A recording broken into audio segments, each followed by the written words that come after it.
मलाई एकजना प्रश्न गर्दै हुनुहुन्थ्यो, तीर्थस्थल के हो? तीर्थ गएर के हुन्छ? तीर्थस्थल हाम्रो भाव हो। हाम्रो भाव जगत नै तीर्थस्थल हो। कुनै पनि स्थान विशेषलाई तीर्थस्थल बनाइएको छ, भगवानको स्थल बनाइएको छ। यो हाम्रो भावले बनाएको हो। जसको हृदयमा भाव छ उसको लागि तीर्थ महत्त्वपूर्ण छ। जसको हृदयमा भगवानप्रति, त्यो स्थानप्रति त्यो भक्तिभाव, प्रेम भाव छैन, सम्मान भाव, श्रद्धा भाव छैन, उसको लागि त्यो ठाउँले केही पनि गर्दैन। जमिन त सबैतिरको उही हो। जुनसुकै जमिनमा गए पनि जमिन त एउटै त हो। यो ठाउँ, यो जमिन राम्रो, यो जमिन नराम्रो भन्ने हुँदैन। यो जमिनमा गयो भने धर्म हुन्छ, यो जमिनमा अधर्म हुन्छ, त्यस्तो हुँदैन। जमिन त सबै उही नै हो, उही पृथ्वी हो। पृथ्वीको यो हिस्सा चाहिँ पूज्न योग्य छ, पूजा योग्य छ, र अर्को हिस्सा चाहिँ पूजा गर्न अयोग्य छ भन्ने हुँदैन। शरीर हो नि मेरो, मेरो शरीर त शरीर हो। मेरो शरीरको यो हातलाई, दुईटा हात छ भने यो हातलाई पूजा गर्ने, अर्को हातलाई गाली गर्ने, यसको केही अर्थ छ र? दुईटै मेरो त हो नि। त्यस्तै गरी सबै पृथ्वीको हो। त्यसकारण पृथ्वीको एउटा हिस्सालाई माया गरेर अर्को हिस्सालाई घृणा गर्ने अथवा अर्को हिस्सालाई गाली गर्ने, यसको केही अर्थ छैन। सारा पृथ्वी नै तीर्थस्थल हो। तर पनि निश्चित स्थानलाई हामीले तीर्थ बनाएका छौँ। किन यस्तो भयो होला? मात्रै हाम्रो भाव हो। भावले यस्तो बनायो। यो मेरो भगवानको स्थान हो। यहाँ भगवानले पाइला टेकेको थियो। अब टेक्यो न टेकेन त्यो तपस्वीको कुरा हो। भाव छ नि हृदयमा, मेरो भगवानको हो भन्ने छ, बस यही काफी छ। हृदयको भाव नै तीर्थस्थल हो। त्यसकारण यसको मर्मलाई बुझौँ, स्थानतिर नजाउँ, यो तीर्थको मर्मलाई बुझौँ। तीर्थ केले बनाउँछ?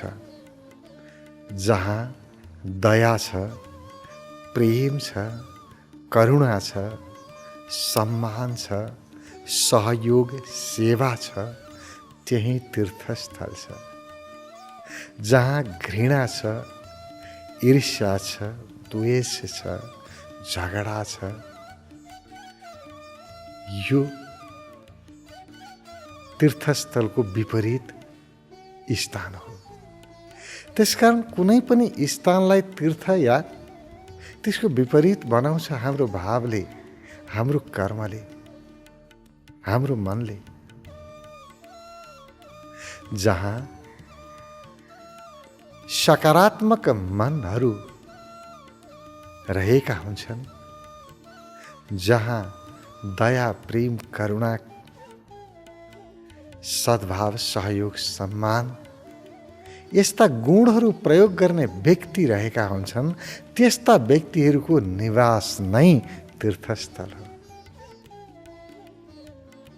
ऊर्जा हो, भाव ऊर्जा हो। यसको मर्मलाई बुझाउँ।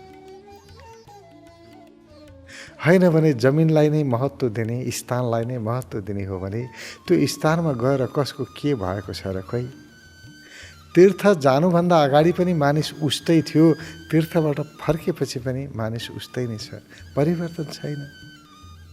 कुनै गुण परिवर्तन भएको छैन। मानिस उस्तै छ क्यारे। न दया बढ्यो, न प्रेम बढ्यो, न करुणा बढ्यो, न सेवा सहयोग बढ्यो। उही कामना, उही वासना, मन जस्ताको तस्तै छ। अब जतिसुकै तीर्थस्थल गए पनि के गर्नु र? तीर्थले परिवर्तन गरेन। परिवर्तन गुणले गर्छ। तीर्थस्थल बनाउने गुण यसलाई चाहिँ समाउनु पर्छ। कुनै पनि प्रकारको तीर्थस्थल कसले बनायो? गुणले बनायो, भक्ति भावले बनायो। त्यो भक्तिभाव मेरो हृदयमा छ भने मेरो घर नै तीर्थ बनिदिन्छ। किनभने त्यो तीर्थ पनि कसले बनाएको? मेरो भावले बनाएको न हो। यदि मेरो हृदयमा भक्तिभाव छैन भने त्यो तीर्थस्थल केही कामको छैन, केही अर्थ छैन। त्यहाँ गए पनि के, नगए पनि के। मेरो हृदयमा भक्तिभाव छैन भने पूजा गरे के नगरे के। भाव चाहिँ छैन, हातले पूजा गरेर मात्रै के हुन्छ र? मनमा रिस छ, बेकार पूजा गर्नु पर्यो, कस्तो झन्झटमा परे भन्ने छ। लोभ छ, मैले यति पूजा गरे बापत त्यो भगवानले मलाई यति दिन्छ कि दिँदैन। लोभले ग्रस्त छ। त्यस्ता व्यक्तिहरूले पूजा गर्नु के नगर्नु के केही अर्थ छैन।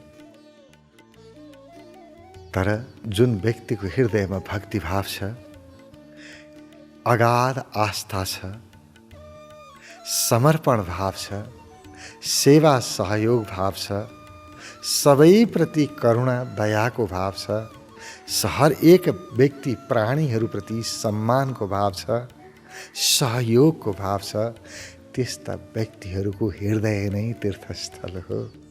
र त्यस्ता व्यक्तिहरूले जुन जमिनमा टेक्छन् त्यो जमिन नै पवित्र हुन्छ। त्यो जमिनमा उनीहरूको ऊर्जा प्रवाह हुन्छ। किनभने उनीहरूबाट एउटा आभा निस्किन्छ, कान्ति निस्किन्छ, एउटा विद्युत तरङ्ग निस्किन्छ बाहिर, प्रत्येक व्यक्तिबाट निस्किन्छ।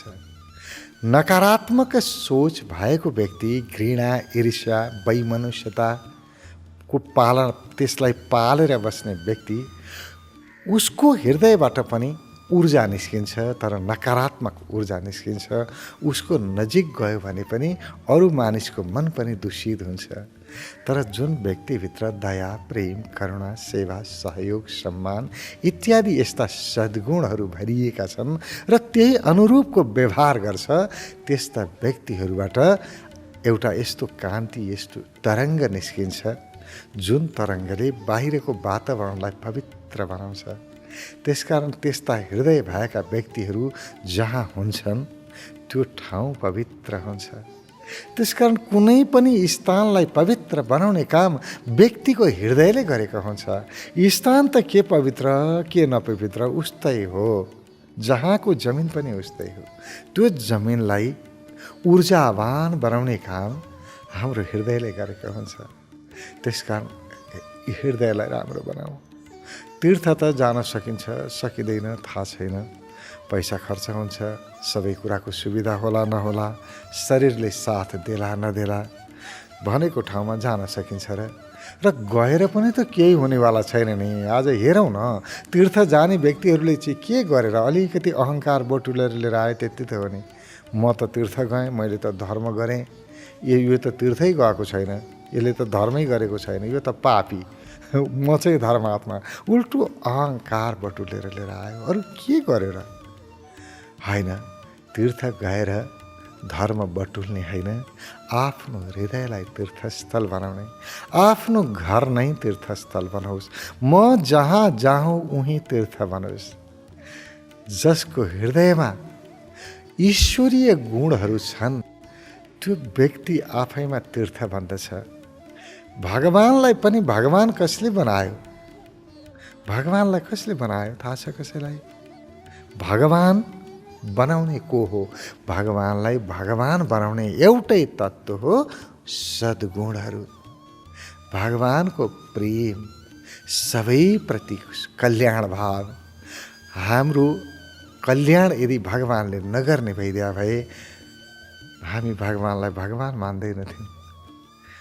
भगवान हामी सबैको हो, यो भाव छ नि हामीलाई। त्यसै गरी हामी सबैको बन्न सक्यौँ भने बस भगवानको त्यो गुण हामीमा आयो। भगवानलाई नसमाऊ, भगवानभित्रका गुणलाई समाऊ। भगवानले कुन गुण प्रयोग गरेर भगवान बन्नुभयो त्यो अनुसरण गरौँ। भगवान जस्तै सबैको लागि बनाऊ। जस्तो हेर्नु त, यो हावा, पानी, आगो हामी देवता मान्छौँ। अग्नि देवता,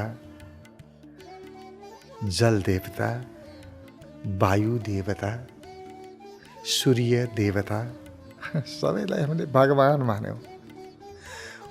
किन भगवान मान्यौ? हेर्नुहोस् त सबैको लागि बराबर छ। यो हावाले यो मेरो भक्त अभक्त छुट्याउँदैन, सबैको मुखभित्र प्रवेश गर्छ। सबैको लागि हो श्वास, सबैको लागि हो हावा। एउटाको मात्रै देवता होइन, सबैको देवता हो। सूर्य सबैको लागि हो, कसैलाई भेदभाव गर्दैन। त्यसै गरी त्यो गुणलाई समाउन, उसले जसरी सबैको लागि गरेको छ म पनि सबैको लागि गर्न सकौँ। अरूले मलाई माया गरे गरेनन्, अरूले सम्मान गरे कि गरेनन्, अरूले आदर गरे कि गरेनन्, उनीहरूको कुरा हो। मैले चाहिँ गरेँ कि गरिनँ? मैले यदि सबैलाई सम्मान, आदर, प्रेम, दया, करुणा, सेवा यो व्यक्त गरेँ, सबैप्रति त्यो भाव राखेँ भने म भित्र देवत्व सुरु हो। जसभित्र देवत्व हुन्छ, देवताको वास हुन्छ, त्यही हो तीर्थस्थल। तीर्थस्थलको अर्थ हुन्छ देवता बस्ने ठाउँ। जसको हृदयमा यी सद्गुणहरू बसे त्यही देवता हो, र त्यो देवता जहाँ बस्छ उही तीर्थस्थल हो। त्यसैले स्थान खोज्न नजाउँ। पृथ्वीको एउटा हिस्सा राम्रो तीर्थस्थल, अर्को हिस्सा नराम्रो यो अतीर्थस्थल भनेर छुट्याउनु पर्ने जरुरी छैन। कुनै पनि स्थानलाई तीर्थस्थल बनाए भने ती सद्गुणहरू भएका व्यक्तिको कारणले बन्यो। भगवान बुद्धसँग त्यो सद्गुण थियो, दया, प्रेम, करुणा, सहयोग, सेवा। हर एक प्राणीको उन्नतिको लागि काम गर्नुभयो भगवानले। भगवान जुन जुन ठाउँमा गएर बस्नुभयो त्यही तीर्थस्थल भयो। आज भगवान जन्मिएको ठाउँ तीर्थस्थल भयो। तीर्थ कसले बनाउँदो रहेछ? त्यो सद्गुण जसले प्रयोग गर्यो उसले तीर्थ बनाउँदो रहेछ। त्यसकारण अरूले बनाएको तीर्थमा भन्दा पनि एउटा ख्याल गरौँ, म जहाँ छु तीर्थस्थल बनोस्, म पनि भगवानको जस्तै सद्गुणहरू प्रयोग गर्ने अवसर मलाई पनि मिलोस्। भगवान कृष्ण जहाँ जन्मिनुभयो, जहाँ खेल्नुभयो, जहाँ बस्नुभयो त्यो ठाउँ तीर्थस्थल भयो। भगवान शिव जहाँ बस्नुभयो त्यही ठाउँ तीर्थस्थल भयो। किन भयो? भगवान कृष्णको जस्तै गुण हामीमा पनि विकास होस्, यो गरौँ। भगवान कृष्णले मेरो पूजा गर भन्नु भएन। भगवान कृष्णले मैले भनेको मान भन्नुभयो। भगवान कृष्णले कहिल्यै मेरो पूजा गरेर बस भन्नुभएको कहाँ छ र? उहाँले त गीता ज्ञान दिनुभयो र भन्नुभयो यो गीतामा जुन कर्मयोग कसरी कर्म गर्ने, ज्ञान योग ज्ञान भनेको के हो, हर एक कुरा सिकाउनु भयो, जीवन सिकाउनु भयो। त्यसकारण भगवानले भनेको चाहिँ मानौँ। भगवानलाई मान्नुभयो मान्नु भएन महत्त्वपूर्ण होइन, भगवानले भनेको मान्नुभयो कि मान्नु भएन यो महत्त्वपूर्ण हो। र आजसम्मका ऋषि मनीषीहरू, भगवानहरू, उहाँहरूले भनेको मान्दियौँ भने हाम्रो जीवन तीर्थस्थल बन्छ। उहाँहरूको भनाइ एउटै थियो, तिमी भित्र सद्गुण भरिनुपर्छ, शुभ गुणहरू भरिनुपर्छ, जो आफ्नो पनि हितमा होस्, सारा जगतको हितमा होस्, त्यस्ता गुणहरू तिमी भर। यही भन्नुभयो। भगवानले भनेको मानेर हामीले पनि आफ्नो आचरण, अनुशासन, आफूभित्रका सद्गुणहरू, सम्मानका, सेवाका गुणहरूलाई विकसित गर्न सक्यौँ, प्रयोग गर्न सक्यौँ भने हाम्रो जीवन तीर्थस्थल हुन्छ, हाम्रो घर नै तीर्थस्थल हुन्छ। तीर्थको लागि कहीँ जानुपर्ने जरुरी हुँदैन, तर त्यसको सट्टामा आफूभित्र घृणा, ईर्ष्या, द्वेष भरेर, सबैप्रति नराम्रो व्यवहार गरेर जतिसुकै तीर्थस्थल घुमे पनि त्यसको केही अर्थ हुँदैन।